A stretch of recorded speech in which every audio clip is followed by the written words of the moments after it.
Hello guys, ഇന്ന് നമുക്ക് വന്നിട്ടുള്ളത് ഒരു റെഡ്മി നോട്ട് 10 പ്രോ ആണ്. ഇതിൽ സൗണ്ട് സിസ്റ്റം ഒന്നും വർക്കാവുന്നില്ല. അതായത് ഇപ്പോൾ മൈക്ക്, അതേപോലെ സ്പീക്കർ, റിങ്ങർ, സൗണ്ട് സെക്ഷനുള്ള ഒരു ഇതും വർക്കാവുന്നില്ല. അതാണ് ഇതിൻ്റെ കംപ്ലൈൻറ്റ്. നമുക്കിത് ചെക്ക് ചെയ്യാം. ഇതിലിപ്പോൾ ഇതിൻ്റെ കണക്ഷൻസ് ചെക്ക് ചെയ്ത് നോക്കുന്ന സമയത്ത് മോസ്റ്റ്ലി ഇതിൽ ഓരോ മൈക്ക് കൺട്രോൾ ചെയ്യാൻ വേറെ ഐ സി, അതുപോലെ സ്പീക്കർ കൺട്രോൾ ചെയ്യാൻ സെപ്പറേറ്റ് ഐ സി, റിങ്ങറിന് വേണ്ടിയിട്ട് വേറെ ഐ സി, എല്ലാത്തിനും 3 സെപ്പറേറ്റ് ഐ സി വെച്ചിട്ടുള്ളത്. സോ 3 ഐ സി ഒരുമിച്ച് ഡാമേജ് ആവാനുള്ള ചാൻസ് കുറവാണ്. മോസ്റ്റ്ലി നമുക്ക് സി പി യുവിൻ്റെ ഇതിൽ I2C ലൈൻസ് വല്ലതും ഡ്രൈ സോൾഡർ ആയതാവാനാണ് ചാൻസസ്. നമ്മളതൊന്ന് പ്രീ ഹീറ്റ് ചെയ്ത് നോക്കാം. പ്രീ ഹീറ്റ് ചെയ്യുന്ന സമയത്ത് നമുക്ക് ഓഡിയോ തിരിച്ചു വരുവാണെന്നുണ്ടെങ്കിൽ നമുക്ക് സി പി യു റീബോൾ ചെയ്തിട്ട് പ്രോബ്ലം ഫിക്സ് ചെയ്യാം. ഓക്കെ.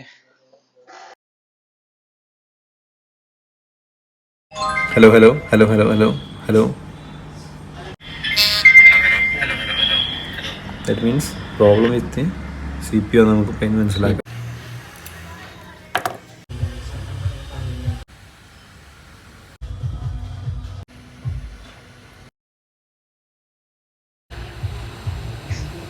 ഇപ്പോൾ നമ്മൾ സി പി യു റീബോൾ ചെയ്തപ്പോൾ നമ്മൾ കംപ്ലൈൻറ്റ് ഫിക്സ് ആയിട്ടുണ്ട്. അപ്പോൾ ഇതുപോലത്തെ വർക്ക്സ് എന്തെങ്കിലും ഉണ്ടെന്നുണ്ടെങ്കിൽ ഞങ്ങളെ കോൺടാക്ട് ചെയ്യുക.